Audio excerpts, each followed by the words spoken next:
update tayo. Mga ka-good vibes. Na nandito na kami sa Riyadh. Finally, ilang araw din kami sa Dammam. Grabe, sobrang stress talaga ako dun pag nasa Dammam. Pag nandun ako sa pamilya ni Madam, sobrang nakaka-stress.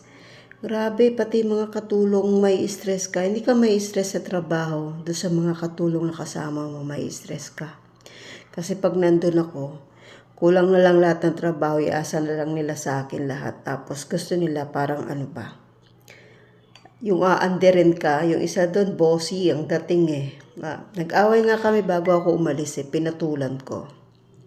Eh ako naman yung pasensya ko eh, umiiksi na. O, diba?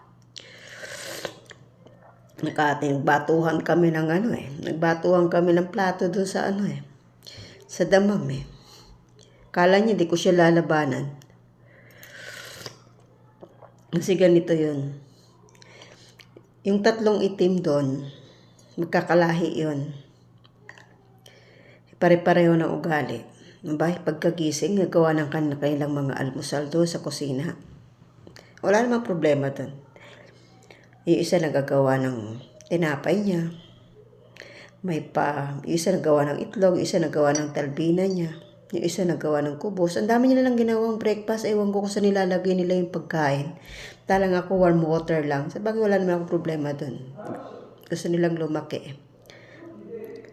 Ang nakakainis pa doon, nung akong gumawa ng indomie ng alaga ko, abay, nagalit.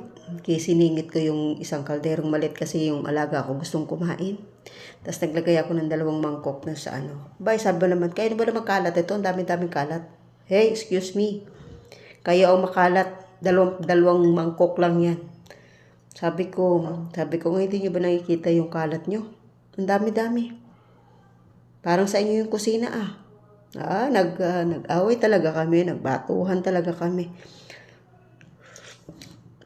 Hindi ako nagpatalo. Dahil ko matira-matibay sa atin, ako yung pasensya ko nauubos na doon pag nandun. Oo, kasi nung unang dating ko doon, tusan ako magluto daw ako. Kasi marunong daw ako magluto. Sabi ko, excuse me, hindi pa ako nakakapahinga. Hindi pinalampas ko yun, tinawa-tawanan ko lang. Abay, nung kinabukasan, ako hinihintay nilang magluto. May late na akong gumising. Kasi yung mga yun, pag nandun ako, late nang gumigising, abay alas 11, alas 12, nakalaban na ako, hinugasan ko na yung sa kusina. Abay, mga tulog pa, tapos gusto nila ako yung hintay nilang magluto. Patigasan kami. Talagang di ako nagluto. Ito na. Nagising na yung amo niya, siguro mahingi ng pagkain. Ito nakakatawa, mahingi ng pagkain, siguro walang maibigay. Nagalit siguro. Sabi niya, paano ako inom ng gamot, hindi ako kakain.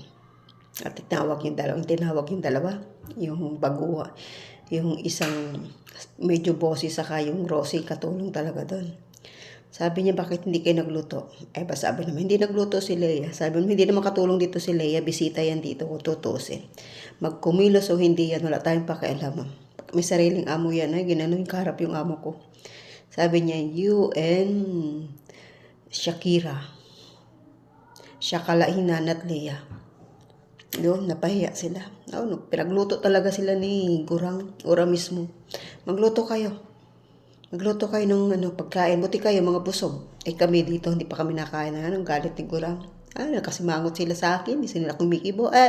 Who you? Tapos nagagawa rin ako ng sarili kong pagkain. Bahala kayo dyan. Kanya-kanya kami doon. Talagang stress ako doon. Hindi ko sila napagpapansin. Sabi ko, yung pasensya ko ganito na lang. Huwag niyong ubusin. Sabi ko, ako tahimik na tao, marunong ako magtimpe. Pero pag ako'y napuno na, napalag ako. Nako, yung sungay ko ay mas mahaba pa yata sa sungay nyo. Sabi ko, marunong ako magtimpe, marunong ako makisama. Sabi ko nga sa amo ko, ewan ko ba sa kanila?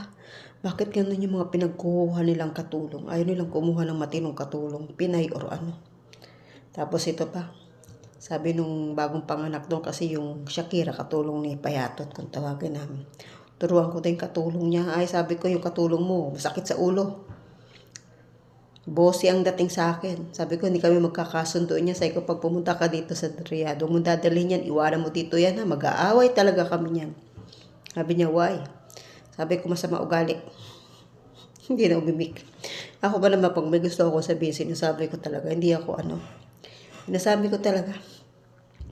Kahit pa yan ay amor, Kaya sabi ko sa amo ko, next time, pag nagbakasyon ka doon, iwanan mo na lang ako, uwi na lang ako ng Pilipinas. Hintayin ko na lang matapos yung bakasyon, saka ako babalik. Kasi ayaw ko makasama yung ibang lahi doon. Sabi ko, mag-aaway at mag-aaway kami. Hindi kami magkasundo.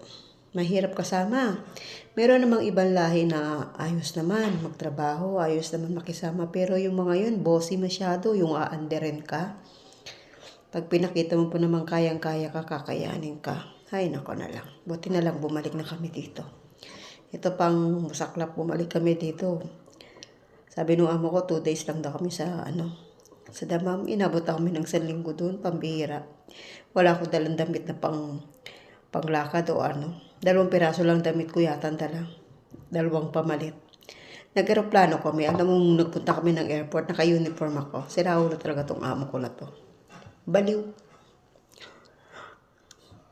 Wala sa ayos. Ngayon lang guys, finally nandito na kami sa Riyadh, diba? Tahimik na yung mundo ko, tahimik na yung utak ko. Kape tayo. Kape.